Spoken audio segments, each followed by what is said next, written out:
Hi everybody, I'm Bill Sanders and this is Watch Art Sci, the art and science of watch collection. Today what we're going to do is take a look at Gary's vintage modern collection or modern vintage collection, and it's divided into two parts. The first part are the more recent ones and the second part is what Gary rightfully calls vintage gold.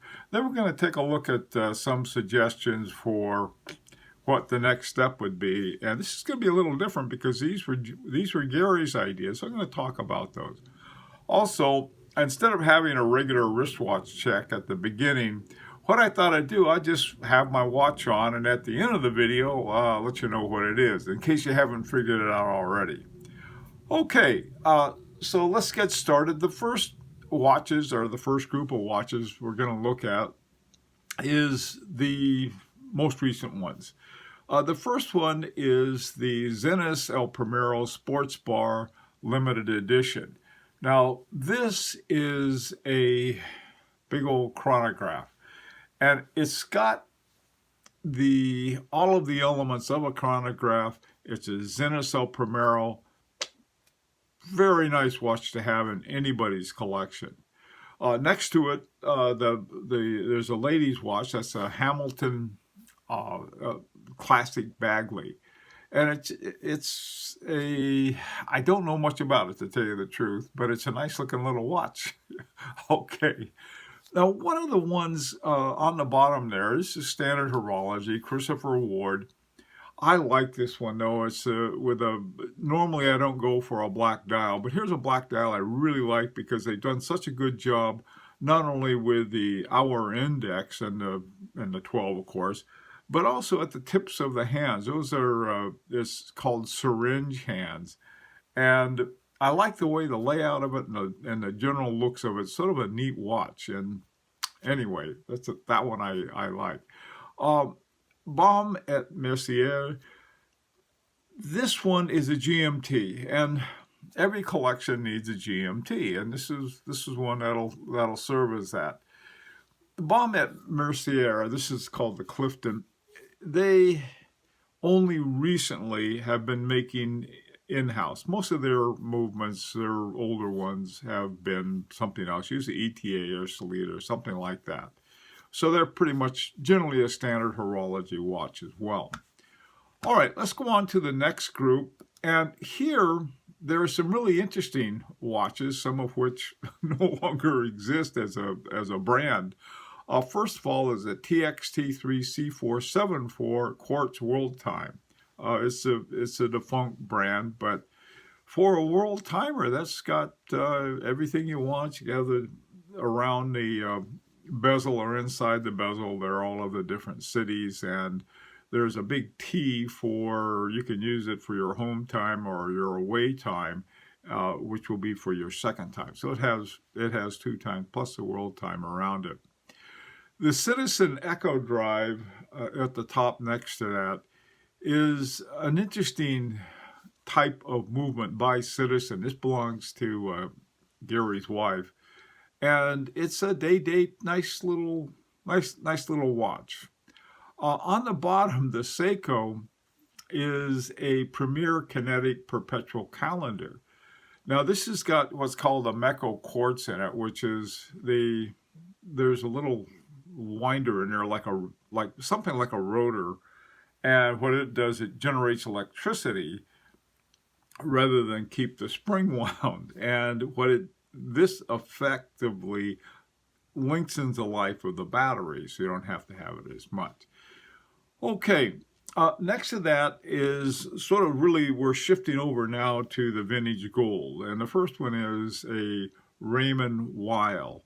Raymond Weil started somewhere during the 70s. They're sort of what I call new vintage or newer vintage, and to this day, they decided they're not going to make their own movements. They're going to use somebody else's, and they're going to make watches. This one looks like a fairly standard gold watch.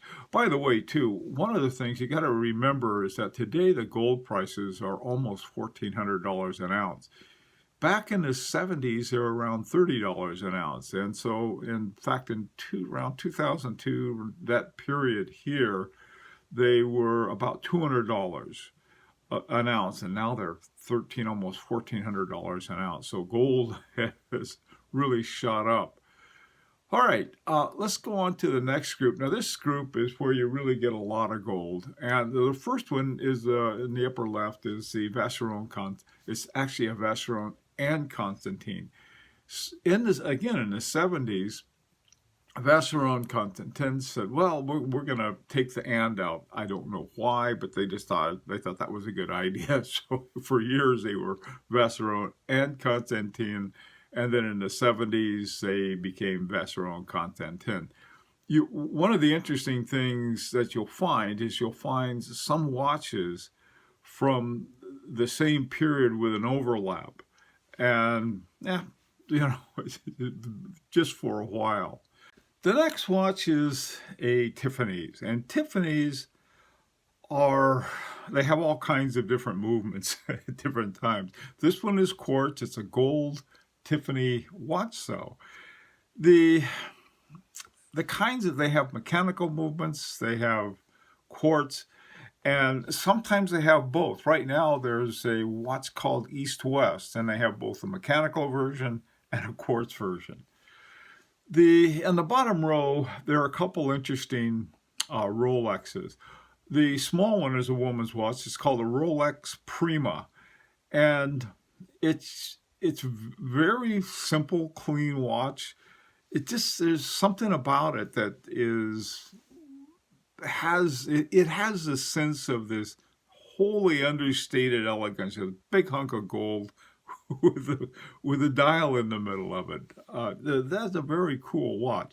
The Rolex Cellini, I like Rolex Cellinis. This one is again, it's a beautiful watch. These are really, really good examples of the kind of Rolex that are not the most popular ones, but they make some excellent watches outside of sort of the sports watch and the Daytonas and the Submariners and so forth. But here are a couple really nice vintage Rolexes. This next group of watches, the Movado, I'm not sure whether the case underneath that unusual dial that sort of fills the whole area, whether it's gold or not. They could be. The bezels, not the bezels, but the horns look like they are. The lugs, I call them horns, the horn lugs, look that way. Really an unusual, very interesting Movado. Now on the bottom, there are a couple of LeCoultre, which is really, they were, the Jaeger-LeCoultre, when they were selling them in the United States, they had some kind of deal that if they called them LeCoultre, there wasn't a problem.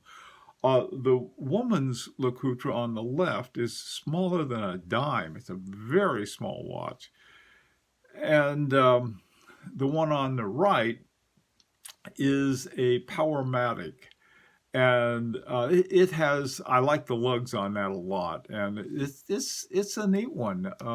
It's an automatic, they call it the Powermatic, and it has a little red thing at the top, which I think is the date window, but I'm not positive. All right, this next group this is the last group. The Breitling is it has small seconds, but it was hard to figure. Gary said he couldn't figure out the reference on it or anything else. But there's something about it I like. I mean, it's almost Bauhaus, but not quite. It's just sort of a unique.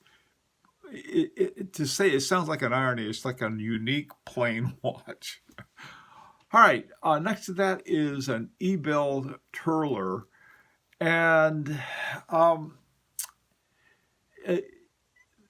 it's a pretty standard looking office watch. All of these, though, they put a lot of gold into them, and so you have sort of these really interesting kinds of combinations of something fairly plain with a big hunk of gold. All right, in the lower left is that's called the Chronograph Swiss C. Landrin.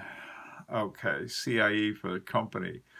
Landrin is a movement company. They made movements, and a lot of different watches used them at one time or another during this period. This looks like something from the 1940s, 1950s, maybe even the 1930s.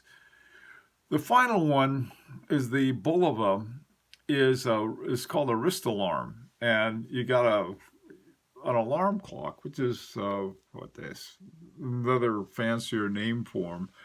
But this one is really a nice Bulova, and look at the lugs on that thing. It's great big muscle-bound lugs on the Bulova. Neat looking watch.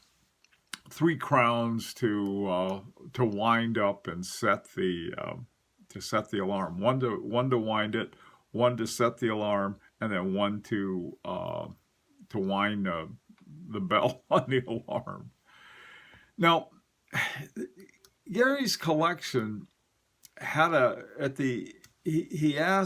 he said, well, I like to have some suggestions, and I'm not one to be shy about suggesting what somebody else should buy. But in this case, he said, well, I was thinking of a Harboring II Irwin or a Jaeger-LeCoultre Geophysic. The reason for both of those watches was for the jumping seconds, or the true seconds. And he also mentioned the Oris Atelier 112. Let's take a look at these. First of all, the Irwin with the in-house A11 movement is a masterpiece. I mean, it is a small masterpiece of a watch by a master watchmaker. And it's not a limited edition, but it has the effect of a limited edition, because I think there's Richard Harbring and his wife and a couple other people working together in this little shop that they have in this little town in Austria. And so while it's not a limited edition, there aren't very many of those watches, period, of all Harbring II watches produced each year. I have the Felix, and that thing is perfection. You wind it up and it keeps perfect time until you have to wind it again. Here, it's been applied to a jumping second, and Richard Harbring worked out a mechanism to have jumping seconds on a manual wind watch. Now, manual wind is the favorite kind of watch. One thing about Harbring IIs, they are hard to wind. I don't know why, but it takes some doing. But other than that, man, I tell you, they are fabulous watches. One of the things I thought, the price on it, $5,900, was Martin Pulley's price. He's one of the 2 United States distributors of Harbring II, and that was where he's the guy I got my watch from. And for $5,900 for a brand new watch of this caliber, I mean, it's like getting an original Picasso or Toulouse-Lautrec or something like that, because here you have a watch made by the watchmaker. This doesn't go out into some factory with somebody else's name on it, but this is a fabulous watch. Go on Chrono 24 and try to find one. There are 2 that I found currently. One is one of the older ones with the Valjoux 7750 in it, and it's been worked over by Harbring. It's not sort of the kind of Valjoux you get off the shelf from ETA. The other one is one of, I'm not sure what it was. The way it was worded, I don't know if I think it was perhaps right before they had the in-house movement. The wording wasn't very, very clear on it, I'll put it that way. It might be one. It's costs more than what they cost new, too. People who buy them keep them. So, I mean, anyway, this was one of Gary's choices, and it's hard to beat, in my opinion. Now, the Jaeger-LeCoultre Geophysic is a very good watch. There's no two ways about it. It's $9,100 AD right from Jaeger-LeCoultre. I found a condition zero one for 6415, probably an earlier model, but it's the jumping second. It's the same.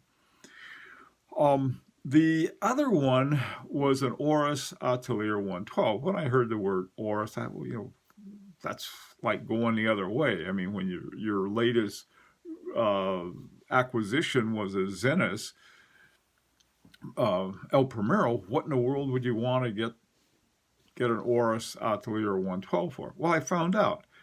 It's a very good choice, it turns out.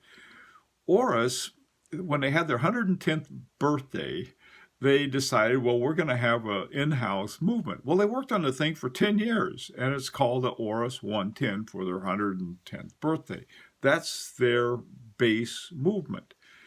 And they made the, 110, 111, 112, and I think this year, right at Basel World, they're introducing the 113.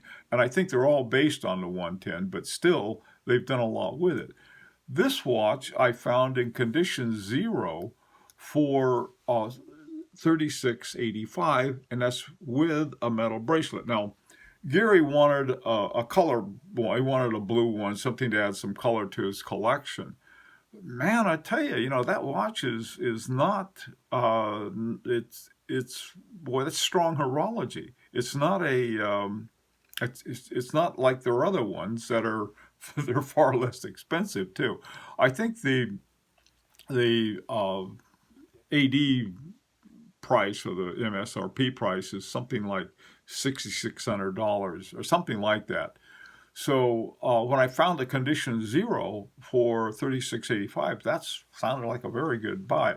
Now, another thing about it, both the Irwin and the Geophysic are both 4 hertz. This is 28,800 vibrations per hour. The Oris is 3 hertz. Now, that's our 21,600.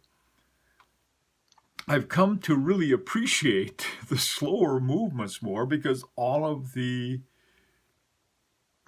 exceptional horology houses have that movement.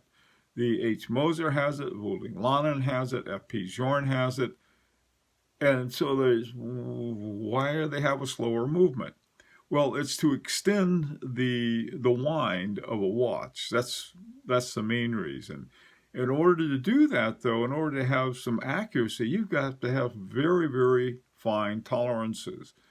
And so, I found that the Oris Atelier 112 was 3 hertz. Whoa, boy. Well, listen, Gary,